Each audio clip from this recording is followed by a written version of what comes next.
Have you noticed mold growing in your basement or crawl space and kind of wondered, is this hazardous to my health? If so, you may want to be looking at options to treat your mold.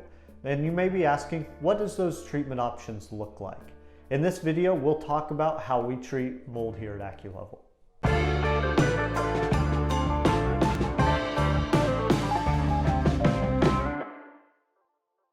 Hi, I'm Nolan Beery, Sales Director here at AccuLevel. Have you been noticing mold growth in your basement or crawl space?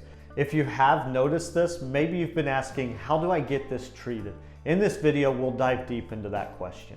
So when we are treating biological growth or mold in your basement and your crawl space, it's either a two-step process or a three-step process. That extra step is dependent on how far advanced is that mold flower or biological growth flower. It's sticking out of the wood or the walls a decent amount.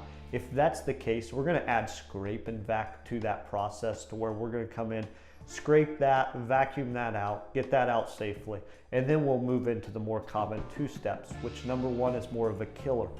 So it's a clear component that you spray onto the mold flower itself, and then it puts that flower into dormant so that it's not going to regrow and spread out its spores. Then once that's been done, then we add a sealer to that. So that's either going to be a milky white or a solid white that then just kind of seals up that flower, make sure it doesn't reopen, so that after we've kind of addressed the underlying issue and the cause of that mold or biological growth with the moisture, that you be sure that that flower does not retake or start to grow again. Thanks for watching. I hope you learned something new on how mold can be treated.